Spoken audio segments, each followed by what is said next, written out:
Hi, I'm Dr. Dan Ratner. Today I'm joined by Mike Murray, a recovered mind-body pain sufferer and author of the book, My Pain Body Solution. If you haven't already, click subscribe, ring the bell for notifications, hit like if you like what you're hearing, and put your comments below and we'll get back to you personally. And finally, you can reserve your place in one of my seminars, join my monthly membership group, or purchase any of my mind-body guides, also known as the PDFs, at www.crushingdoubt.org. Now, without further ado, here is my conversation with Mike Murray. Mike, thank you so much for joining me here. It is a pleasure in multiple ways, including the fact that having a patient-centered story is incredibly important. And I know you went through the ringer, so thank you so much for joining me here. Well, I appreciate you giving time and looking forward to chatting. So tell me, we're going to have lots of viewers tuning in, and they're really going to want to know your story first, which is important because it puts everything in context that you would say, what you've been through. So let's go back to the beginning. When did symptoms start? So if I can maybe step back a few minutes before that, I was fortunate enough to retire in 2007, and I live in New Hampshire. We ended up purchasing a second home in Wyoming. Really into backcountry skiing, fly fishing, hiking, really enjoy the outdoors. So married, have 3 kids. We spend a lot of time in Wyoming. And during 2016-17 winter, I was out there waiting for the family to come out for the holidays, and I was hiking in the backcountry. I noticed a small hamstring pull, but I'm super active, and there was nothing that would have created that. And, it started to kind of really get me concerned. I felt like my whole ski season was going to be jeopardized because that's kind of at the time, it's how I defined myself as an athlete. After a month, it didn't go away. I came back east to rest it. One morning, I woke up with a shoulder pain, and my wife's like, well, you probably slept on it wrong. I'm like, I guess. And so I had these 2 nagging injuries for 3 months that I just couldn't shake. I could ski, I could hike, so it wasn't debilitating, but I was starting to isolate myself. I was starting to cry, which was really odd, particularly anytime I think of my kids. So that happened in December. In March, at the end of kind of the winter, I went to have my shoulder looked at because I was concerned that maybe I'd need a shoulder replacement. And he's like, your shoulder's fine. And I then told him about the hamstring. He's like, well, let's do an x-ray. And he's like, you have arthritis, and hip replacement can work well here. And I had been in Alaska literally 3 weeks before this. Besides a small hamstring pull, I was still able to do everything. And part of my story is I had a lot of, even though I was successful in business, very low self-esteem. And that kind of goes into the trauma. And I defined myself as an athlete. So when he said, I'm going to need my hip replacement, my world came crashing down. I ended up having my hip replaced that May, less than 6 weeks after I was hiking in Alaska, which I didn't even kind of put together. After the hip replacement, I started to develop pain in my knees, both shoulders, my feet, my hands, my arms, in my private parts. I was diagnosed with degenerative disc disease, spinal stenosis. I saw over the next 15 months, I saw 17 different medical doctors, and that's not including kind of follow-up appointments. And, going to reputable hospitals here in Boston, which is only an hour away, I was told never to hike again, never to ski, never to carry a backpack. So my world really came crashing down on me. The interesting thing throughout this year, every time I went out to Wyoming, be it in the summer or the winter, I was able to do the things I love to do. I still had this intense anxiety and fear, but I wasn't able to even comprehend, wow, I was able to hike 3 days in a row in deep powder without any pain. But as soon as I would come back to New Hampshire, my wife would pick me up in Boston, the anxiety and the pain would come back. And I didn't I see that now, but at the time it was like right over my head. So after a year of living in doctor's pain, crying, isolating, a friend about 6 months earlier had given me a book on how to live with chronic pain. And in my mind is, I don't want to live with it. I want to beat it. So I had refused to read it. Mm-hmm. And I was in Wyoming with my 2 kids. It was the springtime. We got up in the mountains, did some hiking. The 4th day, it rained. My son had to leave. My daughter worked. So I was by myself. And all of a sudden, I could feel this like just anxiety. And all of a sudden, my feet became frozen. So that night, I just said, I knew I wasn't doing well emotionally. And I need to learn how to live with this pain. So I picked up this book and started reading it. And I'm like, it was this book right here. Very, very familiar to, yes, you are. to my audience. Right. So it's funny because I listened to your story and it sounds like you kind of discovered it in a similar fashion. So this was like 1 a.m. I'm reading this and I'm like, this is my issue. This is, this is the path. And since I have picked up that book, I haven't seen besides a mind-body doctor, I haven't seen a doctor. So at that point, I kind of rejected the conventional diagnosis. And I took Sarno's advice and just reread the book and telling your pain is all coming from the brain and blah, blah, blah, blah, blah. So that's kind of how I got on the path. I honestly thought when I picked up that book that I was going to be healed. But my journey wasn't quite like that. So I often like to ask people, how long was it from the time that you first had the very first symptom, the hamstring, to the time that you even heard about Sarno, let alone actually read the book? Because for me, there was a huge gap in between, and that was a big part of the problem and a big part of why I do this podcast. That's right, and thank you for that. It was almost 2 years. And the interesting part is out of, I say 17 doctors, so it was probably, close to 25, 30 appointments. So essentially every month or every week I'm going. Every one we would walk into the appointment, my wife would come with me. And a lot of time I couldn't even speak. And either I or she would say, Mike is really upset and he's having a real hard time dealing with this. Not one doctor mentioned like emotions might be playing a role. Right. Well, there was one doctor. It was actually at the end, right before I discovered Sarno, I was diagnosed with neuropathy. And I was sent to Boston to see an expert. And when I got down to see him, he was like, I'm not sure about the conclusion your physiatrist made. He goes, the test he did was incomplete. So he asked me if I'd do another EMG test. Is that what it's called, I think?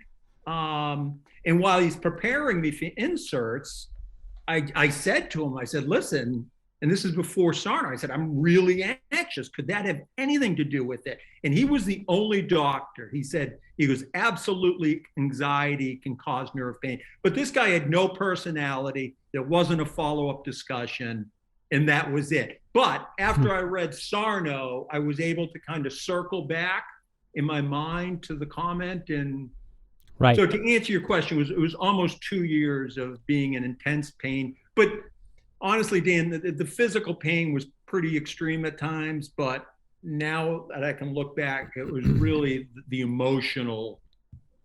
Yeah. And I'm thinking about kind of the double-sided pain of it all, because you have the physical pain, which is dominating things, and then you have the psychological experience of it all, and that includes exactly what you just described. You saw 17 doctors, and only one even mentioned anxiety, and you had to pull it out of him yourself. That's right. It wasn't even mentioned free-flowingly. It wasn't offered.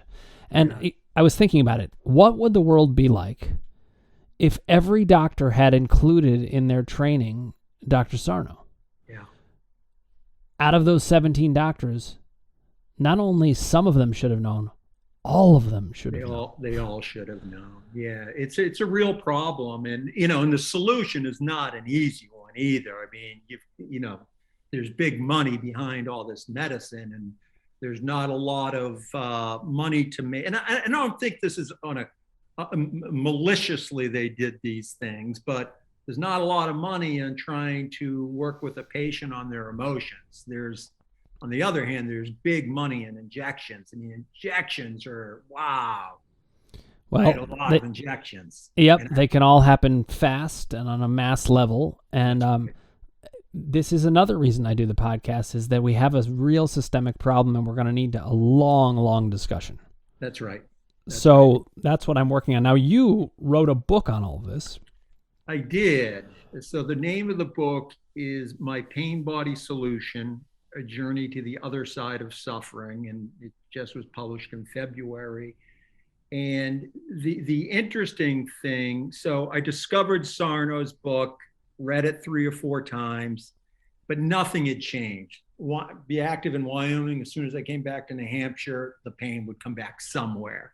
I then picked up a book called Explain Pain. I don't know if you're familiar with that. Mm-hmm.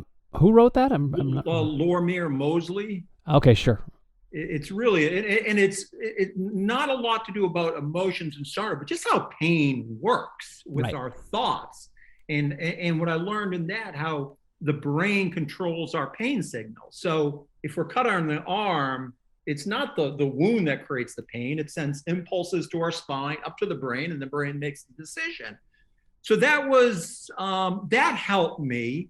And then I was mountain biking in Wyoming once, right after I read this book, and I did a big crash over the handlebars and landed on my back and neck, really scared, in a very remote area.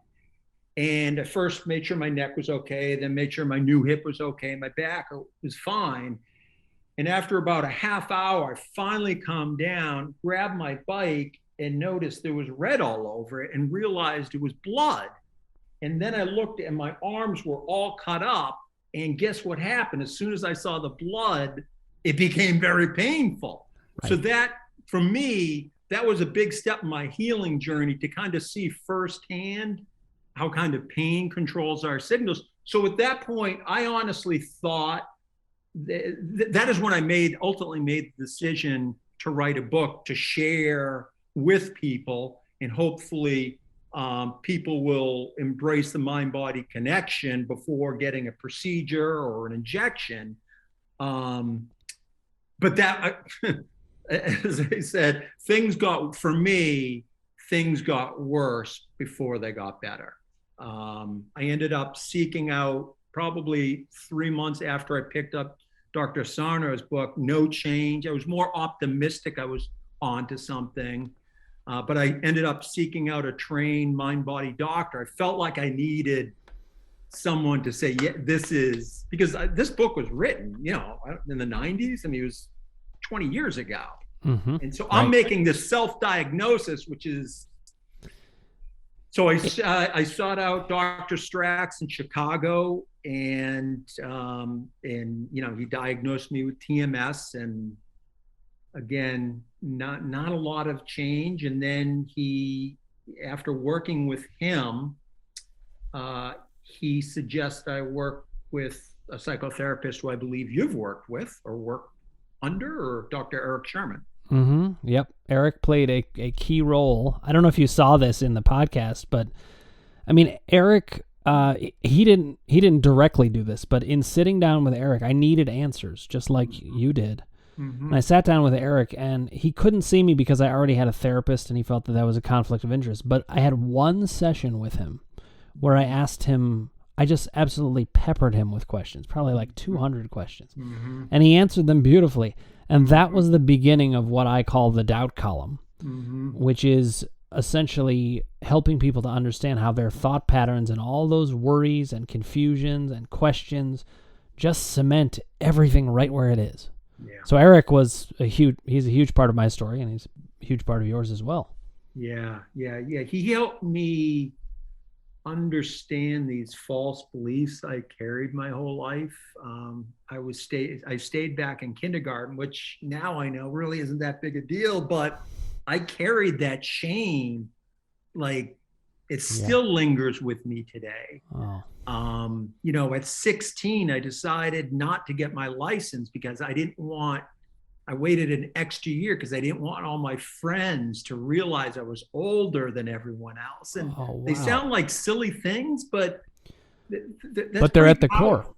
Yeah, What's they're at that? the core. Well, I was going to say they're at the core of who you are. They could sound silly to an outsider, but for people who are truly empathic to that, and I think about what you were burdened with that, Right, stuck all alone with it, right, that's a very big deal. right, right. And I struggled with, so Eric really helped me kind of, I was just a terrible student. I was diagnosed with dyslexia. I don't even know if I have dyslexia. It could have just been this childhood anxiety that was so intense that they saw it as dyslexia. I don't know. And it ultimately doesn't matter. But I struggled with school, and not because I wasn't smart, though that's what I thought it was, because I was afraid. I was afraid to try to put myself out there. And I was always bigger than everyone else, so I felt like I just stuck out, and it was this kind of weird combination of not feeling like I wasn't being seen, but also sticking out like a sore thumb at the same time. So Eric really helped me with that. And he also started asking me to pay attention to my spikes in pain. And at this point, I had been in pain for probably 2.5 years. And he's like, tie the emotions to your pain. And this went right over my head. I mean, one, I was always in pain. Whether I was or wasn't, in my mind, I convinced I was. So I really had a hard time kind of connecting my emotions to the pain. I felt like it didn't exist. Um, at this time, I also kind of started a meditation and breathing practice. And what I found that did, I think well, I don't think, I was just so fearful that I think my fight or flight system was constantly engaged. So I was constantly in pain. So what happened is after probably 3 months of meditating, I think it just dropped my pain level enough that I could finally see the spikes and the triggers that Eric and Dr. Strax were asking me for. They kept on saying, Right. pay attention to your emotions. We have a spike in pain. And the first one, if I could share with you, at this point, a little over 2.5 years into this journey, I was doing okay pain wise, but that probably was more because I was kind of isolating myself away from being triggered. And I was at my daughter's lacrosse game. She was a sophomore. It was a scrimmage. She started as a freshman. There's no reason she wasn't going to start her sophomore year. To start the game, they had her at midfield. And within 5 minutes of the game, they took her out. And all of a sudden, I could feel this angst developing. Now, consciously, she's one of the best players, not the best, but one of the best players. It was a scrimmage.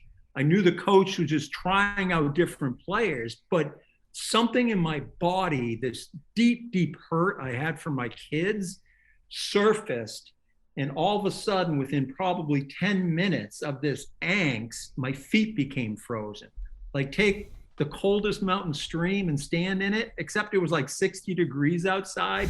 I couldn't watch the game. I had to go watch it or sit in the car. And over the next 2 days, the pain finally subsided. And I kind of put it out of my mind, just like, what was that? And then a day later, a friend had sent me a text message and said something that set me off. I created a story in my mind, what he really meant. And I became really angry at him.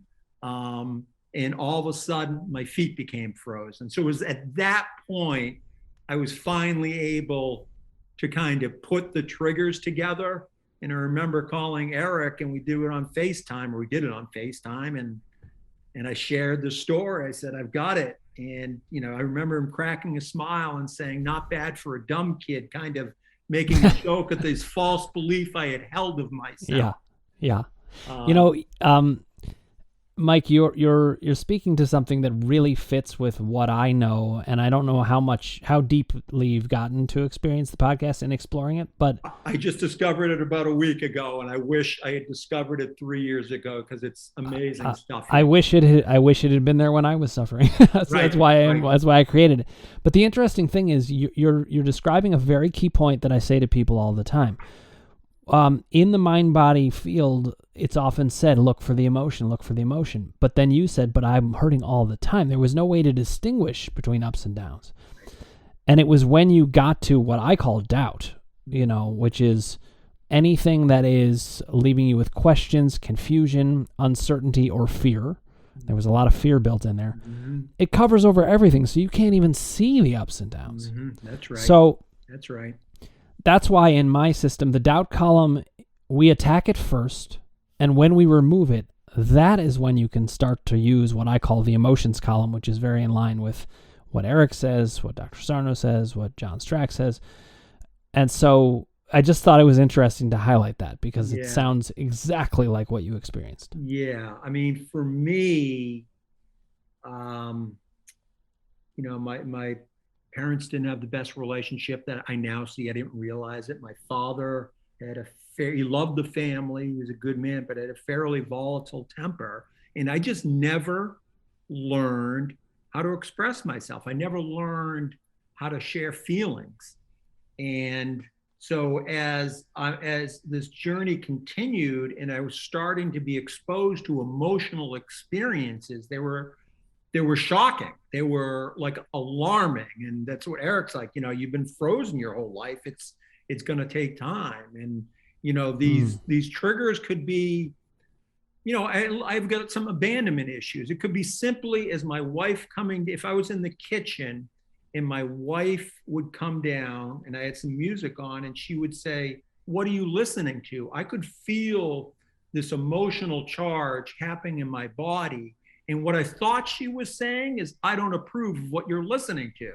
In reality, what she was saying is, "Who's the musician? What are you listening to? What are you right? listening to?" Right?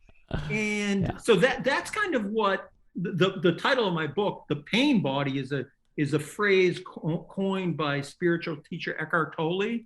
Mm-hmm. And he describes the pain body as it's a container in our body of emotional experiences that were never fully processed as they happened.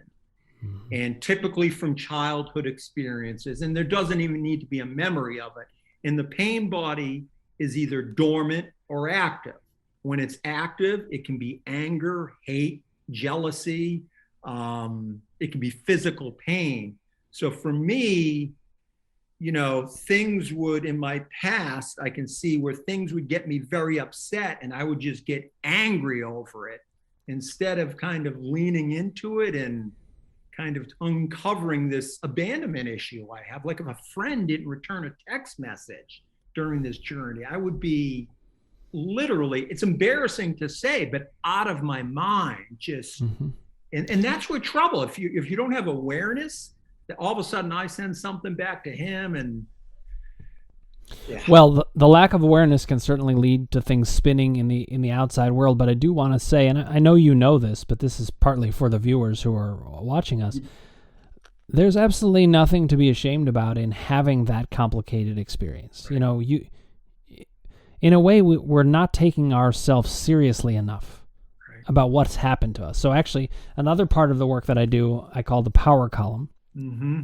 And this is about your relationship with yourself, and it's about recognizing what happened to you without judging it or saying, oh, I should or should not be upset about this. It's just accepting who we are in that suffering way.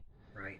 And so I wanted to ask, how long did it take for you in working with Eric to feel like you kind of got to that point of greater acceptance about what had happened to you and that it was significant? So part of it, I'm retired. So I think I could be wrong on this.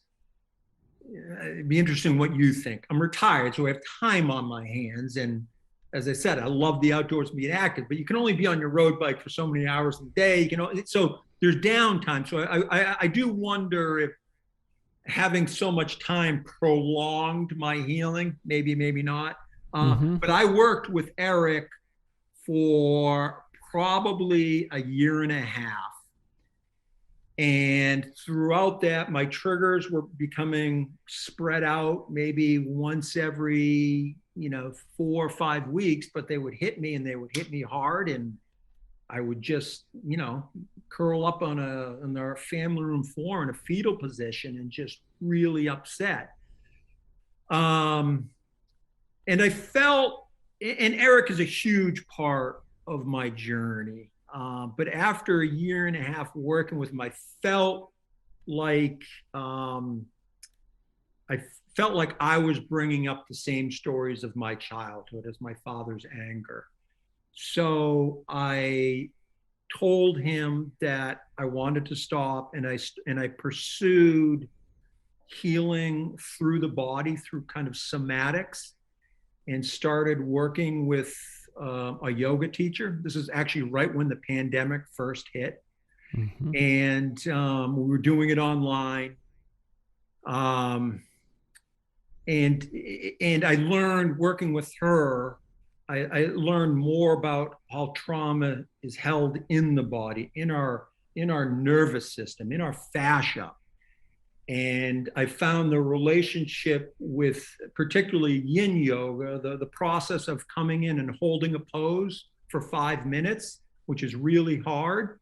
And once you come out of that pose, you're relaxed. You're essentially teaching the nervous system about the cycle of life.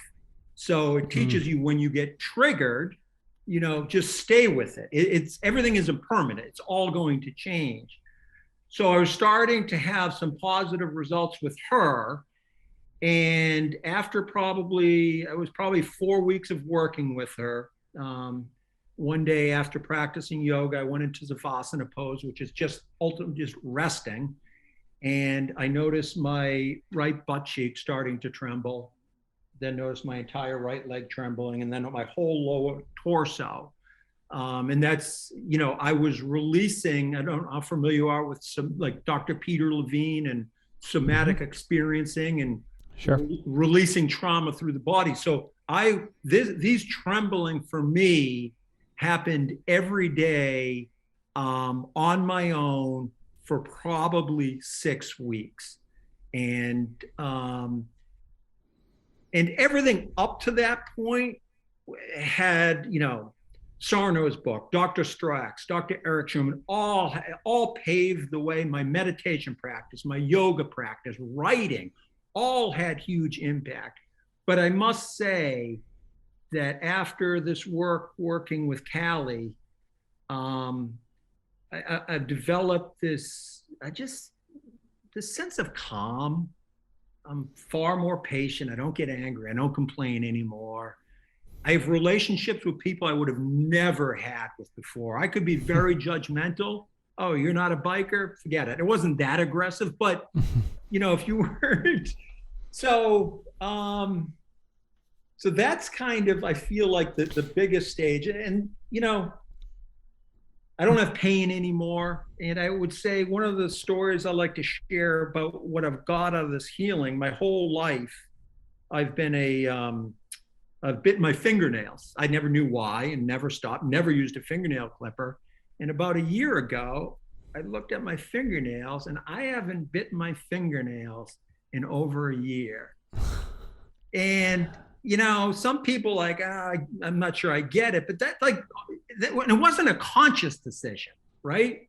It's just something, I've become more comfortable with me. Right. With life. Well, and in a way, more than in a way, that's a mind-body experience too. Your body is doing something in response. There were a couple of other things I wanted to make sure we get to here. So one is, when you wrote this book, that was after you had met with Eric, I assume? When was it? Actually, I met with him the first appointment, and he just, I enjoyed Eric. We had a strong relationship and I trusted him. After that first appointment, I I was just sitting by myself, and I just said, I need to share this story. So I started the book essentially when I started working with Eric, literally, Wow. literally thinking I was cured. I had no idea, like, I was going to go down before I came out. It's pretty interesting, though, because you and I both share a particular bond, and it's not just working with Eric Sherman, but it's one session with Eric. Yeah, right. Set us on a path. Yeah. Really interesting. So, as you wrote, did you learn things as you wrote about this? Well, I learned, I learned a lot about myself, but I learned a ton about trauma. Like, trauma can be, it's not sexual. Well, it is sexual abuse. It is war. It's one version of it. Yeah. These big traumatic, and those are really powerful. I didn't experience that. I experienced getting yelled at every night because I was clumsy and spilled milk. I experienced it because my parents had this intense rage against each other. That's exaggerated. So I learned, and this is why I wrote the book, I learned that trauma can be very simple things.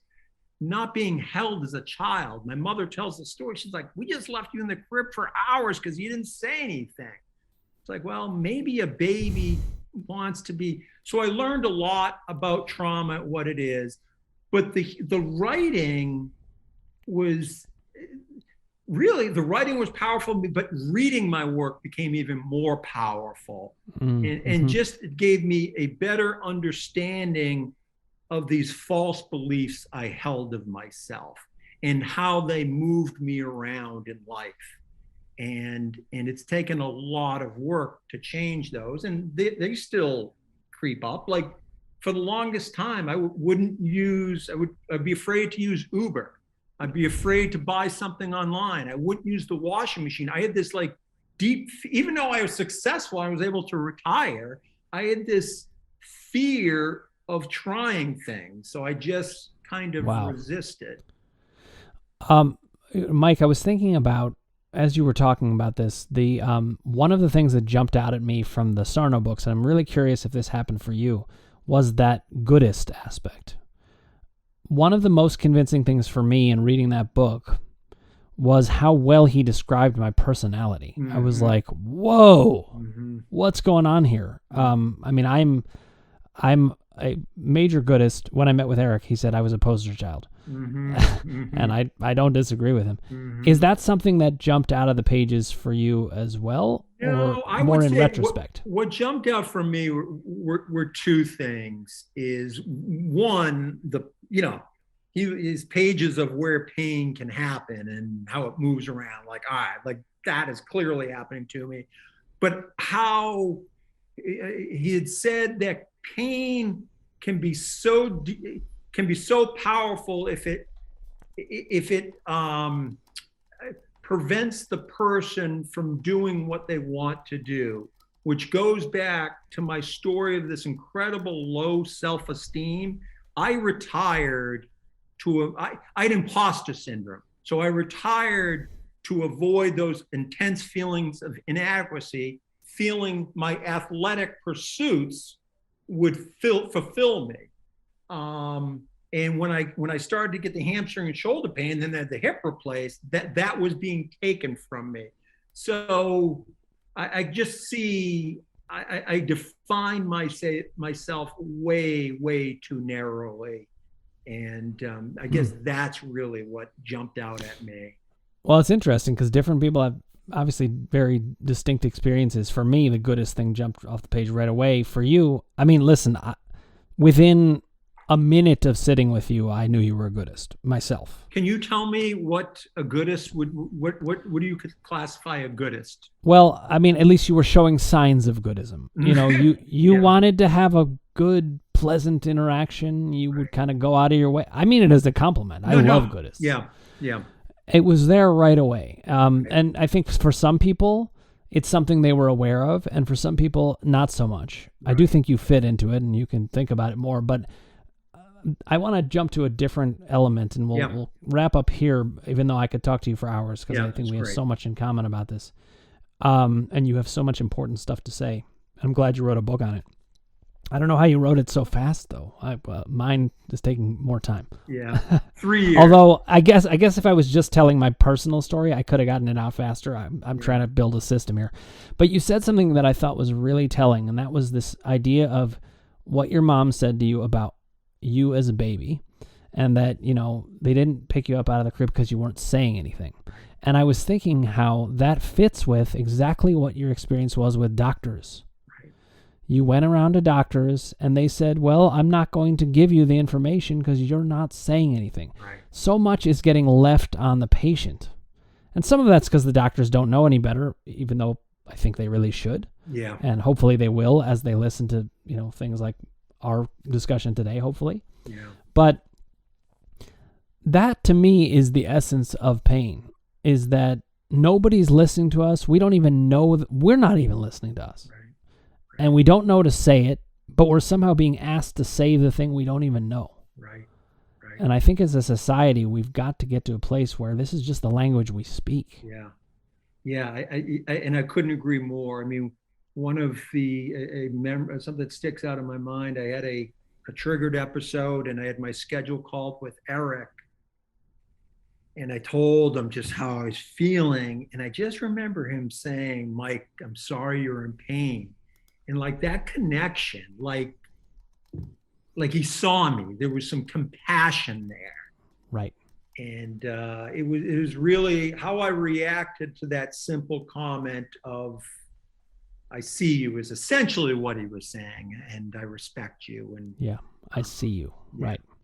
Well, Mike, I want to thank you so much for joining me here. Mike is the author of My Pain Body Solution, and I encourage you guys to check it out. Mike, I assume they can get it on Amazon, and where else can they get it? All the Barnes and Noble, all the online, all the major ones. Yeah, yeah. Well, your story is so important. Thank you for sharing it in book form. Thank you for sharing it with me, and thank you, for showing other people that they can bring value to the world just by telling who they are. That's what you've done here, and I'm impressed and so grateful for it. Thank you, Mike. Well, thank you. It's so funny how at the end of these interviews, I very frequently have the same experience, which is I could have talked to that man for hours. We have so much in common, and we're so excited about the same thing. And as we talked afterwards, we talked about the fact that he really feels like he's found a calling that he did not have before. And I, of course, feel the same way.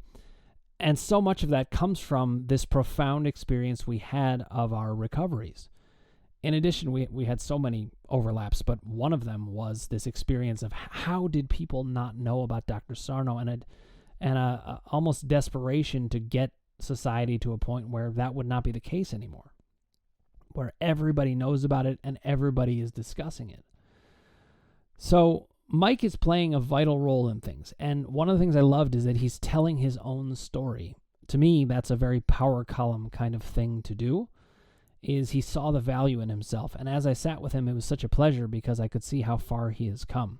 So I really encourage you guys to check out his book. I think it can help a lot of people. It's very helpful to know people who went through it and have their own ideas about it. But in addition, we saw the role that doubt was playing, the role that power played. You could hear it in his story. And even if he doesn't think he's a goodist, I know he is. Very easy to see right from the start. What a pleasure to have him on. If you haven't already, click subscribe, ring the bell for notifications, hit like if you like what you're hearing, and put your comments below, and we'll get back to you personally.